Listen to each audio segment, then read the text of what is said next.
This is Geek Gab with your hosts, Dorrinal and me, Daddy Warpig. We are back, Geek Gab, for Saturday, January 8th, 2022. Welcome to the show, folks. Welcome back to the show, because we've been gone for like 3 weeks. Welcome back. Happy New Year to you and everybody. Yeah, Happy New Year. It's not 2021 anymore. How does it feel? Your new year. It's great to not be 2021 anymore. And you know what was great about 2021? I can't think of much. It wasn't 2020. I don't know. Maybe But you're right. maybe you have blocked out the pain and horror that was 2020, but it was worse than 2021.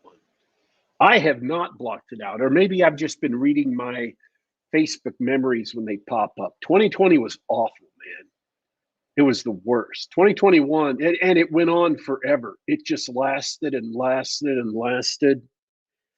I mean, I know Neil deGrasse Tyson would be hanging around saying things like, well, technically speaking, that every single year has the exact same amount of time, save when scientists who are keeping track of the atomic clock in Colorado decide to add or subtract a second in a year in order to adjust for the varying orbital mechanics of Earth's orbit. And then you punch him in his face. But Thank you. but 2020 just lasted forever, and it just went on and on and on. And they really did add another second to the end of that year just to spit in our faces. It was awful. But 2021 wasn't it, and 2022 is not 2021. So, hallelujah. Getting better I'm slowly. excited for this year just for that. And And also, I just realized this. 2022, in addition to not being 2021, also isn't 2020. Think about Amazing. that. Mind blowing. My mind is blown. I may have to shut up for a minute and let you carry the show. Hey, I can handle it. I just finally got over my cold. 2022 did start off with a bang. From Christmas on, just about everybody I knew got sick. It's all good.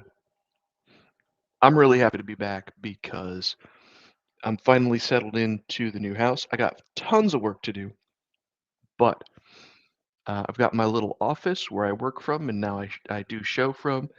I'm good. I'm really happy to be back talking about whatever, and it's so good to see some friendly, familiar faces in the chat. Hello to Bradford Walker, Rawl, Nyanzi, and Ardenon. So far, speaking up in chat. I'm really happy to have you guys here. I myself have an old and dear love back in my life. What's that? After 10 months of an absence, I finally have my computer back. Holy cow. I haven't I had know. a computer for 10 months. I'm sorry, man. I know how much that I've been means to doing you. the show on my iPad and iPhone. I've been staring at screens that are like, one of them's 4.3 inches and the other one's 10.1 inches. And I sat down the other day, and the screen on my computer is 27 inches. 27! Wow. And I'm sitting like 8 inches away from it. It's freaking huge. I'm not making this up. This sounds like it's a gag or like I'm exaggerating for humor or something. I was opening up pictures that I had downloaded off my iPad, and I felt like I was going to fall into the screen or that it was going to eat my face or something. They were huge. They were monumental. It's a 27-inch 5K screen. Not 4K, 5K. That's not a mistake. It's 5K. And I have to get, I'm still not used to having a screen that's this huge in front of me. It's How are been you so handling it? long since I've been using a real operating system. I have never in my life since I started using computers. So now we're talking well back into elementary school. We're talking like 38, 39 years ago. I have never gone for more than a week or so without using a computer, ever. And in 10 months, I had forgotten how to do things, some things on my computer. Not everything, but some basic things I'm actually having to relearn. And I don't like it. It's not a fun sensation just to not know how to do something on a computer. 38, 39 years, maybe 40. That's surprising that those skills would atrophy in such a relatively short amount of time. It wasn't exactly like riding a bike, was it? No. It was awkward. I was trying to have to remember where buttons were. I was fumbling around. I just, oh man, I felt like a stranger sitting down, you know. Mm-hmm. I'm so glad to have my computer back. And hopefully sometime this weekend or next week, I'll have my gaming console back. Because it has also been 10 weeks since I had my gaming console. 10 weeks, 10 months since I had my gaming console, my Xbox. So I haven't seen anything. I haven't played anything that came out in the last 10 months. So the earliest one I can remember, it's probably not the earliest one that I missed, but the earliest one I could remember missing was Resident Evil Village. I haven't seen that. Haven't played it. Haven't touched it. I haven't touched it. It came out in April, right? You got me. Was that this year? I don't even know what this year is. It's 2022. I may have mentioned that. Well, what was the year before then? 2020? No, 2020. So yeah, it's disconcerting not knowing how to do something on my computer because I've just been upgrading steadily and learning new stuff as I go along. And I'm just so happy to have it back, though. I'm happy to have 64 gigabytes of RAM sitting here on my desk. I'm happy for you. I think a lot of people might find that liberating, but you needed access to the worldwide world of whatever for the past 10 months, and tablets and phones just don't do it. Tablets are No, fine for reading a book or catching up on your Seinfeld or whatever, but not they good. are limited. Hmm. Unfortunately. So what else is new? I mean that Sorry, I'm sincerely. bathing in the happiness. I'm looking at my computer screen, just letting the dopamine wash over me. I'm having a dopamine moment here, guys. Can you give me just a minute? I'm just kidding. Oh, this is Not about the a dopamine. family show. I'm professional. I'll go on with the show. What's new with me besides the movies I saw? Because I did see a couple new movies in the theater. And the reason why I was able to see him in the theater is because we had a couple family get-togethers at Thanksgiving and Christmas, and both of those were awesome. I got to see brothers. My brothers both live in Idaho. They live far, far away. Uh, and so I got to see my two brothers who I don't usually get to see on a regular basis. And that was awesome. And one, uh, one holiday we went out and saw the new Ghostbusters. So we talked about that on the show before the break. And the next holiday we went and saw the new Spider-Man. And then I have HBO Max, so I watched The Matrix Revolutions on it. So, we're going to talk about those two movies, Matrix Revolutions and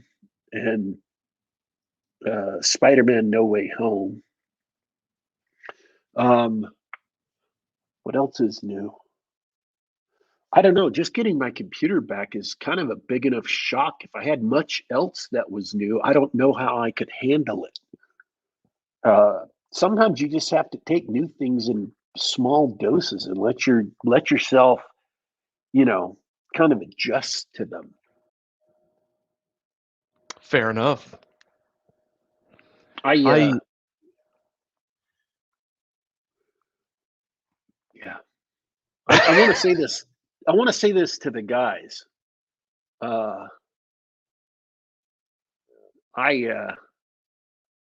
If you can all avoid it, I know you may take computers for granted and just think, oh yeah, living without a computer for 10 months, it's nothing. I can do that. And maybe you can. I did it. I had my phone, I had my tablet. I could still get on Twitter and talk stuff. I could still post stuff and do work on the thing, but it has impacted me in ways I did not expect that actually have caused a problem in productivity. So unless you absolutely have to for whatever reason, someone was saying they're talking about it, and I'm like, look, this is not because I got noble and decide to, like Henry David Thoreau, become courageous and go and live a life unlived in a cabin on the mountain. I didn't decide to emulate Jim Bridger and chop wood for the evening fire and live off the grid and use packed snow to chill my food because I didn't have any electricity. This is not getting back to the land. This was me being cut off from my computer because of certain real life basically walked in and said, I'm sorry, what are you doing there? I'm like, I'm doing what I planned. And real life said, nah, screw that. See, real life is what happens to you when you're doing what you really want to do. Real life is just that thing that comes along and gets to be what it is. It gets to do whatever the hell it wants, and you just kind of have to go along with it. That's how you know it's real life, when you have to go along with it. If you don't have to go along with it, then it's optional. That's not real life. Well, I'm pretty fortunate then. I'll let you know when my life starts getting real. Yeah. Real life's an ugly bugger. It does not care what you want. Does not give a crap. You can tell real life what you want, and it'll just kind of shrug and do what it wants anyway. I got to tell you this, because this is part of the real life of last year. And I want to start this story off by reassuring you that what you're about to hear is not as scary as it's going to sound. Okay, I want to start this off by saying I do not have cancer, and I never had cancer this year. That's quite a way to start. Period. Never. I'm just as cancer-free as everybody else. And so what I did have this last year, and this is part of why I was gone for 10 months from my computer, What I had was 3 different cancer scares. Not cancer scares for me. I wasn't actually scared because I never thought I had cancer, but my doctors were convinced of it, and some of them still are. 3 times my doctors found things on scans that they thought were cancer. And so I had to go do more scans and then tests, biopsies. And that kept me away from my computer for 10 months. So that was real life. Real life came in and said, we're going to take you away from what you want to do with your computer and your gaming console and whatever else it is you feel like you wanted to be doing these 10 months, and we're going to put you over here. So, yeah, that's what life was. You know, I had my phone, I had my iPad. I was blessed that I had another way to get online and do this show. I was blessed that I had another way to communicate with everybody I know on Twitter, on Facebook, Minds, on MeWe. I was very, very fortunate in that even when I was in a care facility, even when I was for a very brief time in the hospital, I still had ways to reach out. So I'm not complaining. This is not me trying to whine or get sympathy. It was real life. And I didn't do it because I was courageously uh, tuning out of tuning out of modern society. I did it because real life had a bone to pick with me. Apparently, I don't know what I did to offend real life so much, but man, it was angry this year, which is another reason I'm glad it's 2022. So the positive note is, yes, you can survive without your computer, but if you don't have to, I would not recommend it. You are going to miss a step. You are going to miss several steps, and there are some things you just can't do without a computer. Uh, Especially if you're an artist, or you're working in a creative field. It is much easier to write when you're on a computer. It's much easier to take notes, and much easier to use multiple programs at the same time. Um, so uh, I am very grateful that I had the tools I had to get through the last year. Um, and again, like I said, I don't have cancer. I never had. And all of the supposed problems uh, turned out to be other things that were fine. Um, and so, yeah, I don't want people to worry for me. I don't want people to, I'm not fishing for sympathy. It's just real life happened. And I'm glad I've gotten over it or gotten past it. I'm Me looking too. forward to doing big things in the future. We're gonna start small today, though. I have Yeah.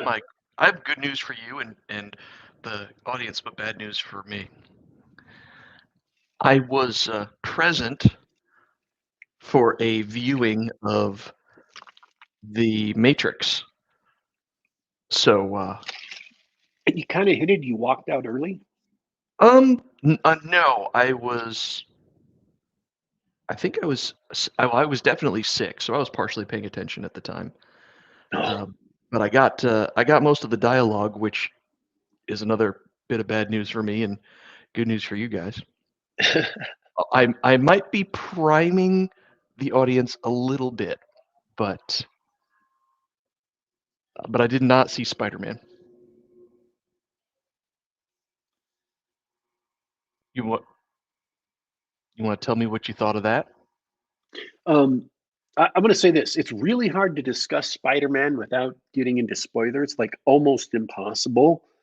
So I'm going to try and confine any and all spoilers to things that were in trailers, because I consider that fair game. If it was in a trailer, it's been spoiled already, so that's fair game. But I will say this: when we get to Spider-Man, which I guess we want to talk about Spider-Man after we talk about the Matrix. Sounds good to me. Okay. I would definitely give Spider-Man a big recommendation. It was a well done movie. It was a fun movie, and its opening weekend beat Infinity War. Made more money than Infinity War, and it pretty much deserves it. Wow. All right then.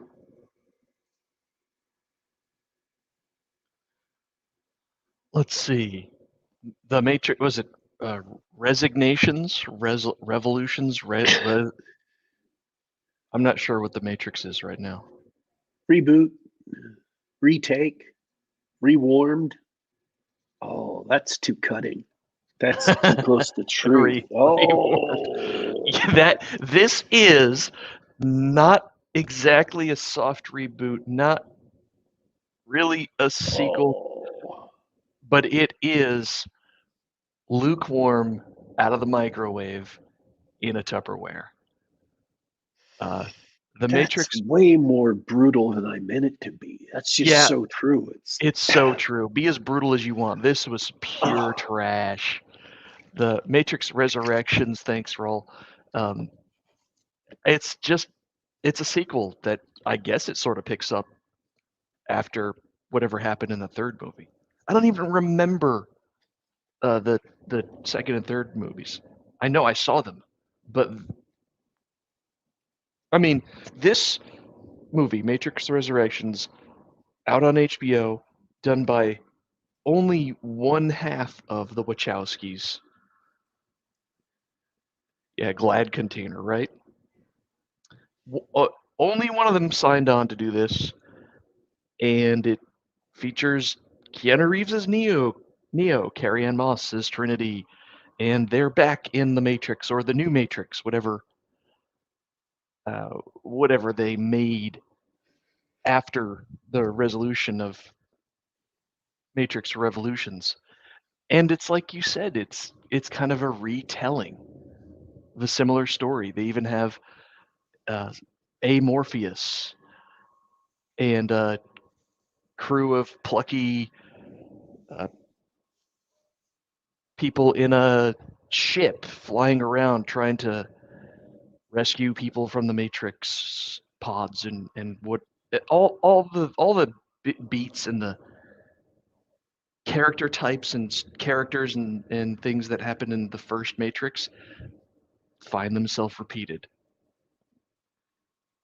And if you're wondering how on earth did this sort of thing get made, because there is no reason to make a Matrix 2, and then there was no reason to make a Matrix 3, and then after the Matrix 3, there's no reason to go back at all. And I'm sure you didn't miss them explicitly hanging a lamp on it at the beginning of the movie. Did you notice that, or were you asleep on the couch like I was? No, and then he did it again and again and again and again and again. I was sick on the couch, facing the pillow, listening to this movie, and they answer everybody's question right at the beginning of the movie. Neo's in a new Matrix. They've taken the story of the Matrix, and his sort of backstory is that he developed a video game, and the story of the video game, the narrative was the Matrix, the first movie. So that's how they are keeping Neo in the Matrix while contending with his very real memories of, his first adventure, if you will, uh, while maintaining enough plausible deniability that the machines can keep him in the Matrix, right? That's his trap. And he's in a business meeting at this, big game studio that made it rich off of his cool, great, amazing video game writing. And they say, and he says, "Why? Why are we making a sequel to this game?" And the boss says, "Well, our parent company, Warner Brothers, says we're going to make a sequel to the game. You're either on board or you're not." We're gonna make it with or without you. Yeah, with or without you. Just right there in the script. Do you want to know why there's another Matrix movie? This is why. Oh, My goodness. So that's the setup, and agents happen, and Morpheus happens, and there's Neo finally reawakens and accepts his old memories, and the Matrix stuff happens. I don't know how else to sum it up. How did you find it? I want to.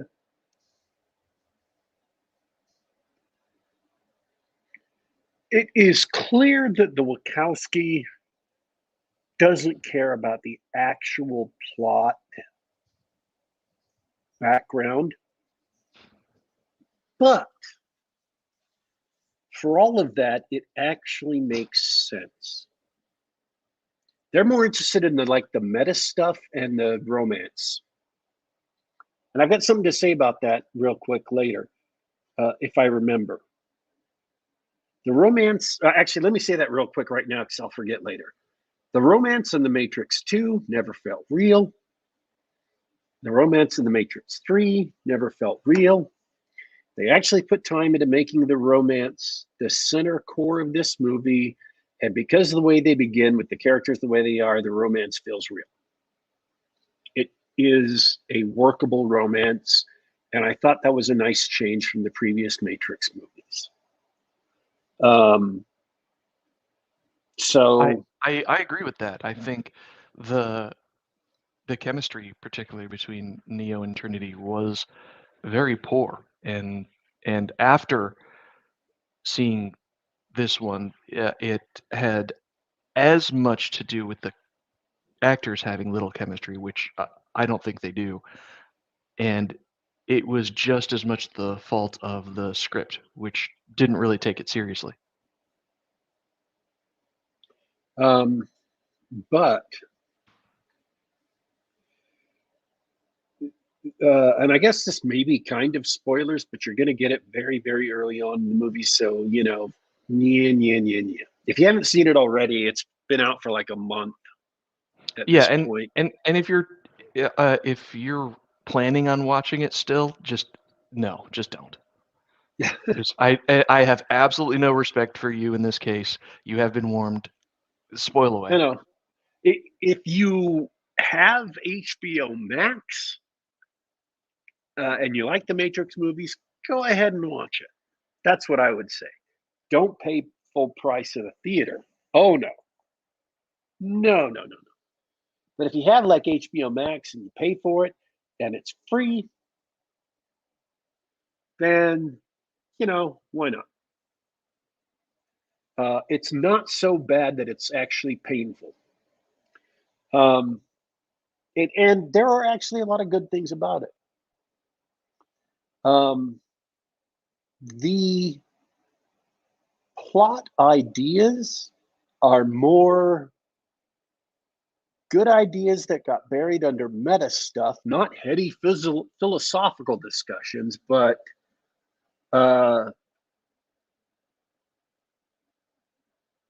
it's like, how some directors come out after their movies are made and they do this series of interviews where they respond to every internet criticism that's ever made of their movie. Well, this director took every internet criticism that was ever made about the Matrix Resurrections, put it in a time capsule, put the time capsule in a time machine, sent it back when they were making the movie, and put all the responses in the movie. It's very, very meta aware. So anything you could say to criticize the movie, they've pre-responded to it in the movie. And it's just annoying as hell. Don't do that. Just make your movie and let the kibitzers kibitz. It's not worth it. Make the movie you want to make and let people who, whine, whatever. It doesn't matter. So back to the plot. The plot makes absolutely perfect sense if you give them their premise. And that's my theory about movies, is a movie gets its premise for free. Those are the table stakes for sitting down at the movie. If you can't buy the table stakes, don't watch the movie. And the table stakes for this movie are, despite what you remember from Matrix 3 or don't remember, where Trinity and Neo both died, they used technology, the machines did, to bring them back to life. They're now alive. They didn't suffer any brain damage, whatever. They brought them back to life, and with them alive and their bodies in their control, another core program of the Matrix on the same, on a slightly lower level than the Architect and the Oracle, sticks them back into a new Matrix that he creates. Okay? Those are the table stakes. This is not a Matrix created by the Architect. It's not a Matrix created by the Architect and the Oracle working together.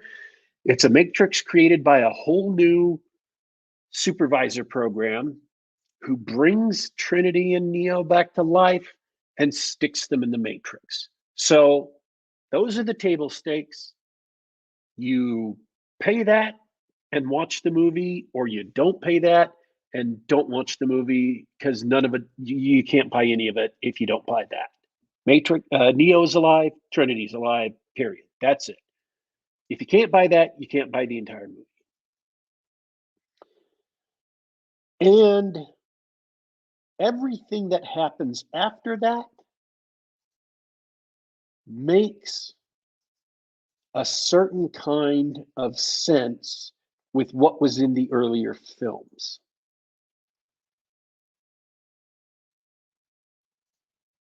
But you're not going to get explanations for things that didn't make sense in the earlier films. Like how Neo had magic powers in the real world, they don't explain that. They don't even bother to try. All those theories that Zion wasn't in the real world, that was in another Matrix, never addressed. Don't even touch on it. Forget it. Not there. So, you know, I'm sorry. They didn't get explained in the earlier Matrix movies, not explained in this one. So Trinity and Neo are in a different Matrix, and you can tell it's a different Matrix. And you will have noticed this from the trailers, I think. I did. The earlier Matrix had a big theme of green and black. The code descending on the screen was green. Inside the Matrix, everything was heavily green tinted. Well, this Matrix has visual cues of blue, right? Clothes are blue, the sky is blue, the building's blue, the glasses on a main character are blue, the clothes that Neo and Trinity wear are blue. Blue's everywhere. That's the visual cue of this Matrix, and how you know that it's fundamentally different from the other Matrix, that something new is going on. Now, I knew that from the trailers because I immediately noticed it was different from the earlier Matrixes. So it wasn't a spoiler for me. I hope I haven't spoiled anything for you, but sorry. I just picked that up. That's pretty good. I definitely, well, I wasn't watching most of the movie. I'd come in out of a stupor and watch a few minutes and then go back to being miserable. But it's good to be able to appreciate that, addressing the color issue, because a lot of directors like to do something like that, to use tinting and color cues to tell you, this is a dream sequence or this is a memory or something. And I guess what I'm trying to say is the Wachowski didn't care about the story really, but it wasn't lazy. They put thought into the background. They put thought into how the background plugged into the earlier Matrix movies. And even though there were it's a completely unnecessary sequel. It doesn't have to happen. It doesn't answer any, dropped plot threads from the earlier movies. It is a coda. Even so, they worked really hard to make it make sense. They actually worked on it. So whatever you say about the movie failing its execution, and in a lot of ways it does fail its execution. Don't get me wrong, I'm not saying it's a great movie or even a notably good movie. It was not lazily made. They worked hard on it. In the plotting and in the writing, they actually worked hard on it. So Warner Brothers may have meant to make a cash grab Matrix sequel, but the Wachowski actually worked on it and made something more. They wanted to make a movie they could be proud of. They wanted to tell a story they could be proud of. And I'm not saying that to defend them or to defend the movie. I'm saying that because that is literally what happened. I'm just trying to explain the movie so that you know that when you go in, what you're seeing is not laziness on display or even loathing and hatred for the audience. It is it's a director failing in a lot of ways to deliver on some of their hopes for the script. It's not someone who just couldn't be arsed to do what they're supposed to do. It's not a George Lucas with the prequels. And that kind of matters, to me at least, is they actually did the work. I mean, that still matters, right? Sure does. I Especially definitely in see this where day and age. I see where you're coming from that perspective. We're making it with or without you. So, well, we're gonna have a proper story, and we're going to look out for the technical details and the way I want the film to look and feel and deliver. So no, there was no reason to have a Matrix sequel, but so we're going to tell a story with these characters in the Matrix setting. It'll be a Matrix movie. Might have been even better if it were brand new characters, like a Yeah. like a side story. Um, and where Keanu Reeves is and what the Matrix movies themselves are in this game, in this movie, make perfect sense. Okay, you've got to put Keanu Reeves or Neo, the one, back into the Matrix. Well, how do you keep him from? Because he's not a new Neo. They had what 7 different Neos before. Because he was the resolution of an anomaly in the system, an inevitable anomaly caused by the problem of human free will. The first Matrix was, of course, perfect. Sorry, I'm quoting the architect here. How do you keep him when he is the one and he has all this memories of the his prior activities in the other Matrix, the previous Matrix? How do you keep him from remembering that and breaking free? Well, he was a computer programmer. That was literally his day job in the first Matrix movie. He was a computer programmer. So you put him back in the Matrix and you make him a computer programmer. Well, that makes perfect sense. But not just any computer programmer, you make him a game designer, a game programmer, who made a trio of games that are hit video games called The Matrix. And all of his memories are part of these 3 video games. The first Matrix movie is the original video game, and then there's 2 follow-ups, right? Mhm. So that every time he remembers something that actually happened to his character in real life, in the movie, um, it's just a memory from his video game. Okay?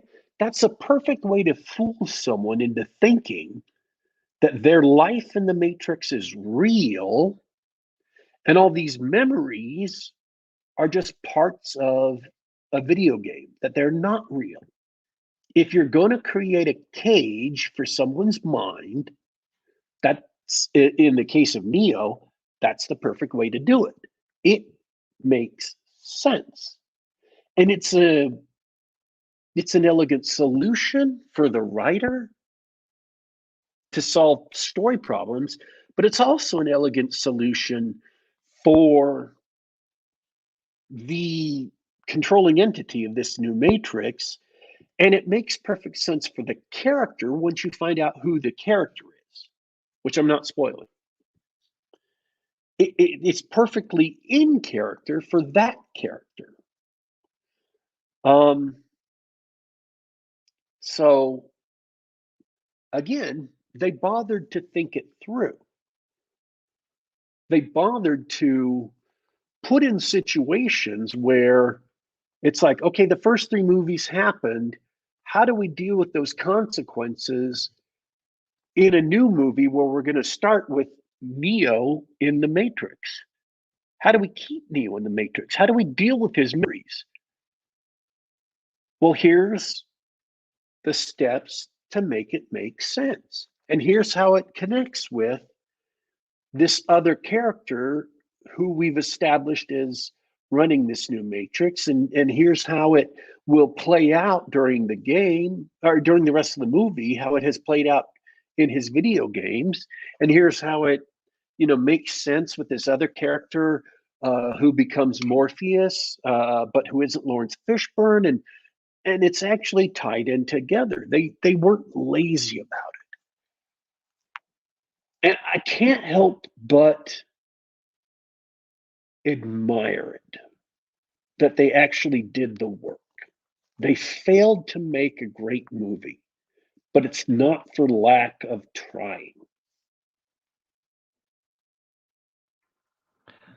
I think I've made my point with that. There are some other examples, but I think I've made my point with that. Yeah. Point well taken. They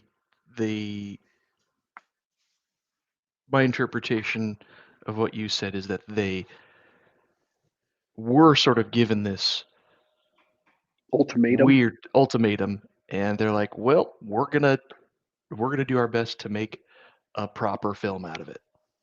Yeah. And they succeeded better than you had any right to expect. I mean, maybe That's I'm just that's for sure. maybe I'm just impressed because of all the other movies that were made by studios wanting to make a buck, and then you get something like the last 3 Die Hard movies, which were just, and I'm solely talking about the plots and the reason why the movies happen. They're dog crap, you know. Um, Mhm. Especially 5 and 6. Good grief. Wait, they made Uh, 6 die. Oh boy, or maybe just 5. I don't even know anymore. Neither do I. Um, but they just bothered to weave it into the world so that even if it's an unnecessary sequel, it is an organic part of the Matrix movies. It actually arises naturally from the world. And again, if you accept that premise, the table stakes for the movie, everything else flows logically. It makes sense. That's my that's my explanation for it, or my uh, analysis of it. Is it makes sense if you buy the premise. And if you don't buy the premise, then none of the movie's going to make sense. It's just going to annoy the crap out of you. Some good things. They expanded the Matrix stuff in interesting ways. They've got some new villains new villains, not just agents. They didn't just slap old stuff in there. And the new villains are really interesting in concept. Um, and they do one really cool thing with them. Um, they do a couple of cool things with them, and they're welcome.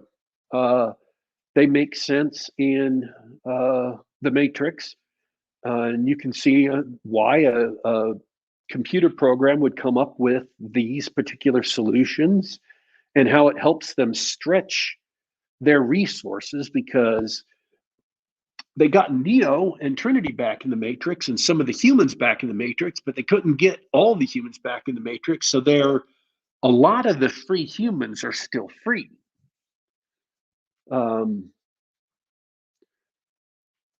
Because the humans won the war and they didn't wipe all that out. They didn't erase everything and go back to ground zero where all of humanity is back in their pods. That's the other thing that they did that I thought was great. They didn't reset everything. Right. They didn't go back to the first Matrix. They made it very clear from the beginning, like that this is a new Matrix. Yeah, that was built. Everything Neo did mattered. It had an effect, a real and lasting effect. They didn't make the prior Matrix movies meaningless, which was the big mistake that, the sequels started off with is like, oh, yeah, all that victory over the Empire and the Empire coming down, all completely meaningless. Here's the New Order. It's just like the Empire. That's the big mistake, or one of the huge mistakes they started right off with at the beginning of the Force Awakens. This very clearly didn't do that. There are things that happen in this movie that say Neo's victory in the 3 original Matrix movies mattered. He changed things for the better. He changed things fundamentally. And there are good things that will always matter no matter what happens to Neo in this movie. Because he was the one and he did have his sacrifices mattered. So there are a bunch of new allies for the humans that only come about because of Neo's sacrifice in the new movie. And I think that was also something I appreciated. It's like, oh, that's great. That really is superb. They didn't just say, oh, no, we're back to square one. Nothing you did mattered, which is so often the case. And in some genres, that doesn't matter, like, slasher pictures. Michael Myers back. Jason is back in another Friday 13th. Freddy Krueger's back. Fine. That's a horror movie. That's a slasher horror movie specifically. It's something different.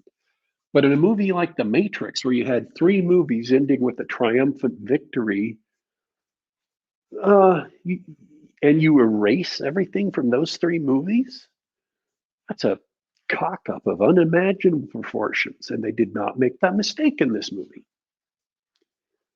Like I said, there are good things here. There are things to appreciate.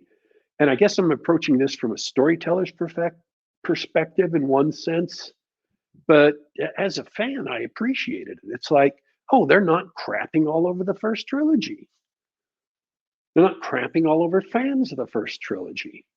That's kind of refreshing in this day and age. To me, it sounds like you're damning with faint praise. Possibly. The action scenes are not very good, most of them. It's sad. They're almost good, but they're not. The dialogue is awful. Awful. Just terrible. They don't talk like they're real people. And it makes it hard to connect with them and hard to empathize with the characters.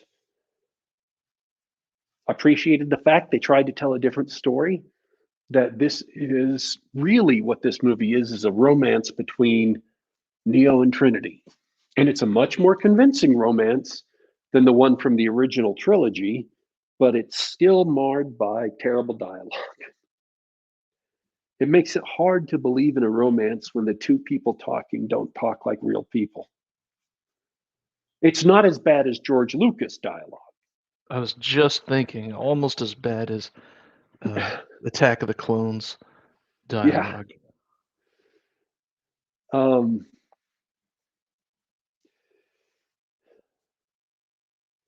yeah. I don't know if it's because Keanu Reeves is almost 60. He's like 58, I think. Wow. But people have said, "Oh yeah, it's because Keanu Reeves is old that the fight choreography was bad." I'm like, I don't know, dude. Have you seen John Wick movies? Right. I don't think you can blame Keanu being old for the bad fight choreography. I think you can put that on the fight choreographers. But it's slow. It's slow and it's generally uninspired and not cool. Um, in the early part of the movie, when they're planning the Matrix 4 video game that Warner Brothers is forcing them to make, they talk about what the audience expects, and they're like, bullet time. Yeah. Um, that's like one of the core concepts of the Matrix that people want to see. So they don't do bullet time at all in that sense. And but there's nothing else cool and visual to replace it. And I don't know if I don't know why, but there's nothing really in this movie. I don't care that it isn't super groundbreaking because they took something from anime and put it in this movie so it would look different than everything else. Because they were groundbreaking in 1999 when the first Matrix came out, because no one had seen that in live action movies before. But then, in the 22 years since then, everybody has branched out into doing really awesome visual effects. I mean, you've got the Zack Snyder move, pause for a slow motion shot, and then speed up and then pause that he uses to try and emulate the feel and the flow of comic book panels.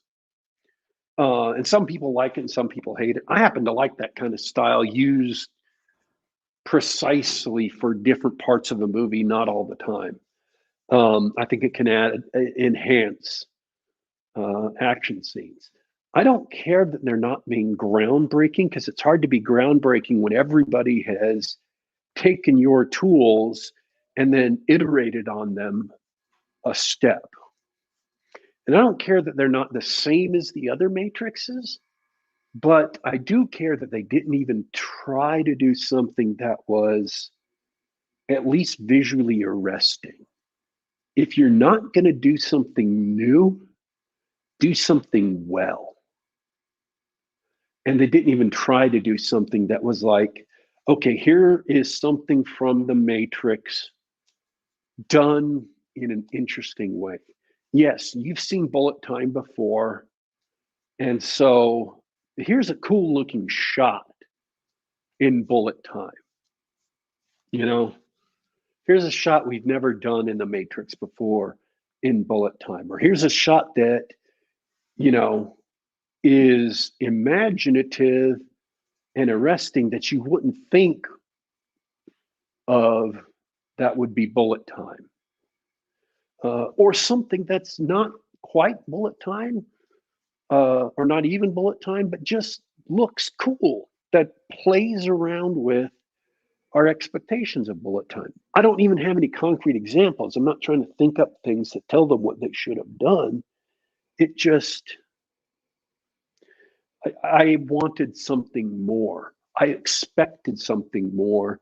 Not that they would, revolutionize cinematography again, but that there should have been something more and there wasn't. I hear you. The only thing that popped out at me as an objection was the the new and interesting things they tried to do with wire work and CGI in the sequels to the Matrix really fell flat. That would be my likely objection, if at all. Because you're right, they didn't try to do anything. I mean, The one scene with the bad guy, the main bad guy, Mhm. that was okay. I like that. I would have liked to see more of that. Um, I don't know.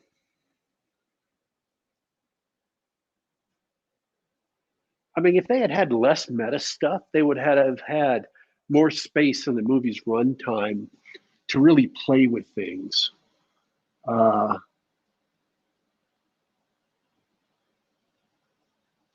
and maybe they would have had room to do some more interesting stuff like that. You got limits.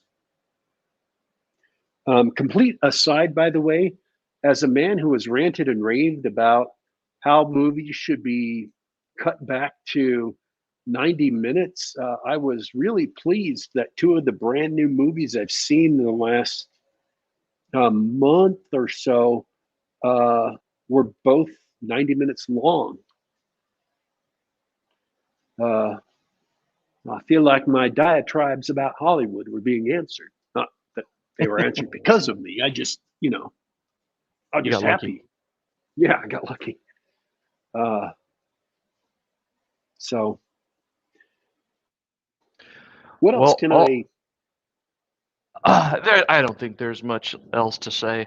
Um, for all the reasons that for all the reasons that you said it fell short, I didn't like it, and although I will gladly acknowledge what you said about the success of the story and everything. The portrayal of the romance in particular being improved. Still not good. Not a successful romance, but No. much, much improved. Um, that's got to be it for The Matrix. You want to tell us a little bit about Spider-Man's? Man,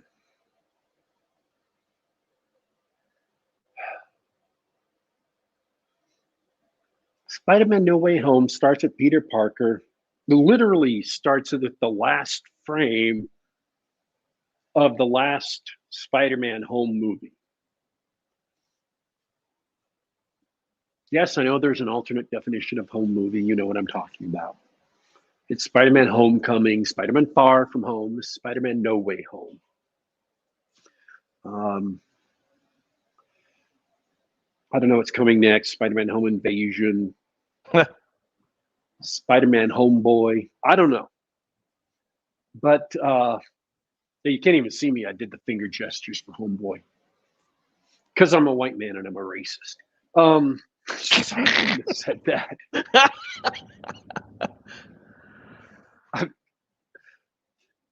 It's a good thing we're a small show. I would be in so much trouble if we had more people listening to this. I can only get away with that. Um,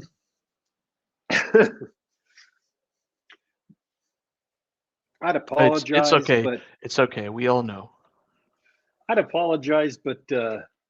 be lying if I said I was sorry.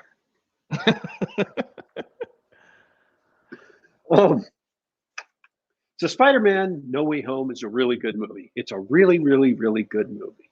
And I myself was just reminiscing, as I have off and on for about uh, 19 years, almost 20, that what I really loved most about the very first Sam Raimi Spider-Man was Willem Dafoe's portrayal of the Green Goblin, and that I wanted to see more of it. And it was a tragedy that I couldn't see more of it. What this movie allowed me to do, and this is not a spoiler because it was in the trailer, um, is that Willem Dafoe got to come back as the Green Goblin. And it was awesome. It was better than I ever thought it could ever be. Uh, it was just, he did a great job as a performance. It wasn't nostalgia. It was a performance where he really rocked it, knocked it out of the park. No Way Home, if you watch the trailers, Peter Parker's identity got revealed to the whole world. And he goes to Doctor Strange. Doctor Strange is going to cast a spell so that people forget that Peter Parker is Spider-Man. They spend the first like 20 minutes of the movie showing you how crappy his life is because people know he's Spider-Man and they hate him for being a murderer. They think he's a murderer because he killed Mysterio in the last movie. I'm sure many of you don't remember that or didn't see the movie, knowing our audience. But then they show how it's also ruining the lives of his girlfriend and his best friend. And it's at that point when they ruin the lives of his friends that he actually goes to Doctor Strange. Not just for him, for his friends. So kind of a bit of nobility there, is he wants to save them, not himself. And because magic is magic and yada, yada, yada, it opens up. Peter Parker messes up Doctor Strange during the spell casting. Just forewarning, folks, if you ever need to go to the Sorcerer Supreme and ask him to cast a world-altering spell on your behalf, don't jog his elbow during the spell casting, okay? Bad things will happen. So the spell casting goes awry, and it opens up gates between the Marvel MCU world and alternate worlds, and people who know that Peter Parker is Spider-Man are drawn through to the MCU Earth. And this is if you're a potato who doesn't pay attention to these things on the internet, I'm sorry. Maybe you're not a potato. Maybe you just hate Marvel movies or you hate modern culture. I only hate two things, and that's Marvel movies and everything. And everything. Okay. Well, that's fair, I guess. You may not know that Tobey Maguire from the Sam Raimi Spider-Man movies, who played Peter Parker, is in this movie. And you may also not know that Andrew Garfield, who was Peter Parker in the two Amazing Spider-Man movies, who never got to finish his trilogy, is also in this movie, No Way Home, because they're from alternate Earths. They're alternate versions of Peter Parker. And they both show up, and villains from their movies, I'll just leave it at villains, also show up. And so the three Spider-Men have to work together to do some things against the villains. That's not too big a spoiler, I think. No. After some, initial superhero-esque confusion and stuff. So one of the things I liked about this movie is all three actors kicked it out of the park. The three Spider-Man actors kicked it out of the park. All of the villains were given good, meaty roles, if small, because, you don't have time to fully develop all these characters. They were depending on kind of their performances in earlier movies, but they were given beefy parts in this movie. And it allowed each of them to kind of complete arcs that their characters never got to complete in the earlier movies, especially including Andrew Garfield. And he could have come into this and just kind of done his thing and collected the paycheck, and he would have been fine. It would have been fun. People would have enjoyed it. Would have been a nice little nostalgia bump, like a nice little bump of cocaine. Yeah, that's some good nostalgia, man.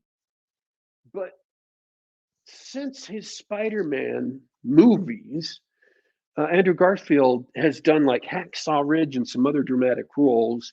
And so he came into this movie and they wrote him a background where he actually had some growth to do. And he actually had some weight on his shoulder. Because in his last movie, Gwen Stacy died. And he never really got to deal with that. he never really had a third movie to get over that. You know, his trilogy was cut short after The Empire Strikes Back. He never had a Return of the Jedi to get over that. So he gets that arc in this movie to where you get to see what happens with him. And that was actually nice. And there are little things like that where you get to see, because they just don't bring Tobey Maguire straight from the end of his third movie. They bring him, 19 years later. So you get to see what Spider-Man, who is no longer in his 20s, but instead is in his 40s, is like. What happened in his life? How is he like as a mature adult? What does he have to say to this new Peter, who's still a teenager, just barely graduated high school, or is just barely going to graduate high school? All of these things are great to see. The three of them have great chemistry together on screen. They bounce off each other well. It is a well-written movie. And there's absolutely zero kicks in the crotch. They don't stop the movie for preaching. They don't go on about global warming or diversity or the patriarchy or anything. There are no politics. It's just a movie that's meant to entertain the audience, and they don't hate the audience. They work their butts off to entertain the audience, and they do everything they can to invest in the movie and make it entertaining and make characters who sound human. And if I was going to say the biggest thing between this movie and Matrix Revolutions, and you're going to say, why is that so important? And I'm just going to have to shrug at this point and say, I don't know, it just is. The characters in this movie sound like human beings. There's been kind of a romance developing between Happy from the Iron Man movies, right? The head of security for Stark Industries, and Aunt May, that's been sort of developing over the course of the Spider-Man films, the Spider-Man MCU films. And what happens with that relationship in this movie, they sound like real people. All the cast sounds like real people. And by any measure, all of them are less real than Neo, who's got superpowers inside a computer simulation, right? But, he can't climb walls, he doesn't have web shooters, whatever. It's just, or whatever the other, villains. He hangs out with literally the Sorcerer Supreme, who can time travel and open up holes in reality and dimensions, and just, they all sounded more like real human beings than anybody in the Matrix Revolutions. And so you could empathize with them more.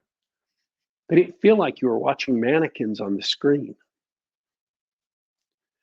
It's a fun movie. It's a great movie. It's fast paced. The action scenes are awesome. They're well shot. They move fast. They're based around character, not kineticism. And I love kineticism, right? I love things going fast and bullets being shot and things blowing up and all of that. And this has got some great kinetic momentum to the scenes. And it's just awesome. But the action scenes are played as background to characters interacting with other characters in the scene, which is what Marvel Comics always were about. There was always quipping going back and forth. There was always characters having grudges and talking. Marvel action scenes were never just about the fighting. There was always something about the characters involved. Uh, so I don't know if Ghostbusters 2016 kind of woke somebody up at Sony to tell them, hey, you know what? Don't make a movie that hates your audience. Don't make a movie that talks down to your audience. Don't make a movie that, you know, kind of pees all over your franchise. Do make a movie that's fun. Do make a movie that's entertaining. Do make a movie that's about the characters and respects the lore. Do make a movie that gives the audience what they enjoy, whether it's what they expected or not. And there are some things in this movie that I did not expect. Absolutely did not expect. And if I had been voting on it, I wouldn't have voted for necessarily, but they were, you know, good moments in cinema. People have said this is one of the best MCU movies, and I do think it benefits from recency because not only is it the most recent MCU movie, but you also had Shang-Chi and Black Widow were some of the two right before it. And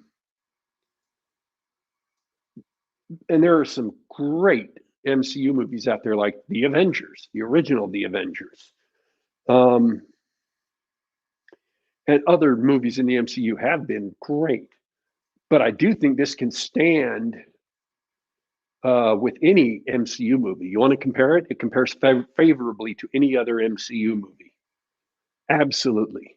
And it opened with a higher box office total than Eternity War or Infinity War did. And for the most part, yeah, it deserved it. Well, that's good to hear, honestly. I think part of the key is you said that the characters spoke like real people, which I thought was really ironic because that's one of the things that keeps the rest of the MCU from being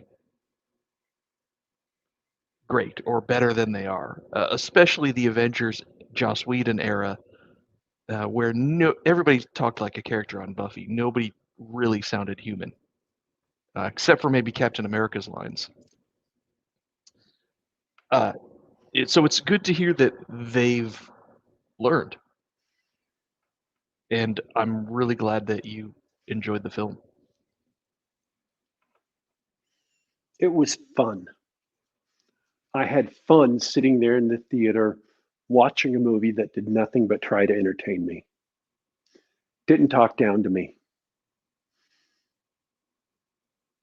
Didn't try to educate me or raise my awareness.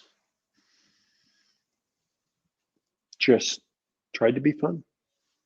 Cool. And succeeded. Some people have taken vows. Cool. Some people have taken vows never to go see it.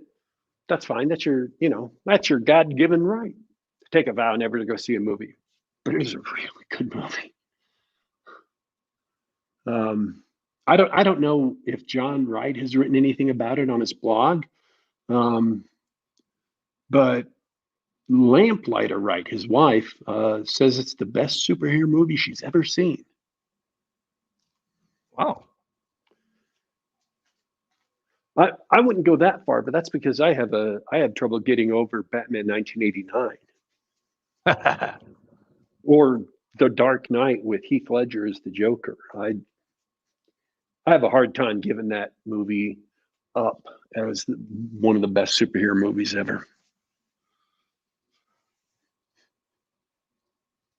I almost can't do it. Can't do it. I hear you. That's the Batman '89 school, and Heath Ledger's Joker.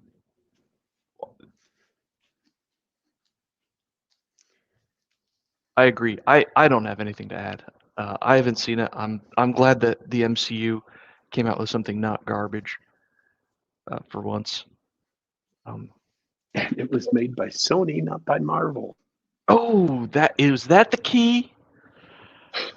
I knew I was missing something there. I have to remind people too that there are a lot of things that are out there that are on my to watch list because I'm supposed to review them for the show that I just have not been able to bring myself to review or to watch yet. The Netflix Cowboy Bebop, still haven't watched it. The Netflix Hawkeye series, still haven't watched it. Um, the Amazon Prime Wheel of Time series, still haven't watched it. I did watch The Witcher. Better than the first season. The girl playing Ciri has apparently grown up a lot in between that season and this season. And she did a great job which is good because this season focused all on her. It's better than the first season. It's not great, but better than the first season. I'm getting ready to completely tap out though. They've got a Miss Marvel miniseries coming, and it's not like I don't want to watch it because I don't. But I watch a lot of things I don't want to watch so I can review them for the show. That's kind of the job. But Miss Marvel, That's a hard it, sell. it's not that I don't want to watch. I'm afraid I don't have it in me to watch that show. Like I literally don't think I have the endurance to watch that. I watched all of Sliders, and that last season broke me. It broke something in me. I can't watch shows that bad anymore. It took everything I had and ruined me for future shows. And I'm afraid this Miss Marvel series is going to be worse than Sliders last season. And that's saying something.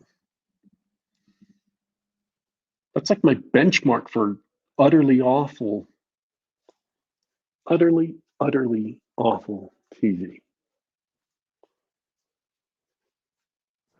Sounds like you've been wounded. Yeah. And like Frodo, it's a wound that will never heal. Just, and I know I've said this several times before, scattered out over the last 6 years, but yeah, Sliders,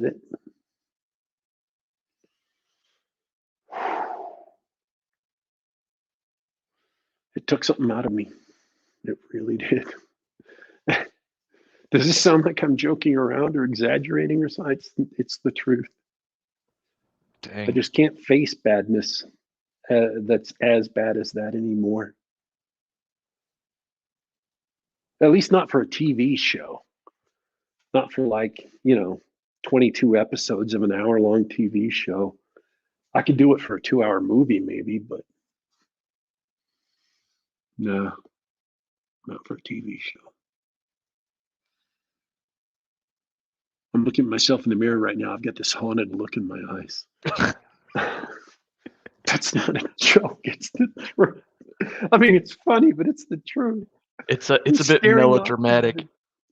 I'm staring off into the distance at these Neanderthals and these flying ships burning down an alternate Earth, and I'm just thinking, that's a terrible TV show. I'm having timeline war flashbacks. Sliders gave me PTSD. There. It's All okay. right, we're done for today. We are totally done. That was fun talking about the movies. It's so good to be back. Good people hanging out in chat. Thanks for hanging out with us. They're talking movies in there too. And I hope everybody listening later really enjoys the discussion of a movie that you've already seen. But I'm done for this week, Daddy Warpig. Good to be back. Yeah, I want to say thanks to everyone who listened live and joined in the chat. Thanks to everyone who listened later. Quick reminder, we do this just about every Saturday, just about the same time. That would be 2 p.m. Eastern, 12 p.m. Mountain. 2, 1, 12, 11. Yeah, 10, 12 p.m. Mountain. So if you want to come and participate live in the chat with the unusually intelligent, unusually attractive members of audience, please absolutely feel free. Or if you don't, you can catch us on the Google Play Store, on the iTunes Store, and on SoundCloud.com to listen to us on the device of our choice. We are signing off for today, but don't you worry, don't you fret. We will be back.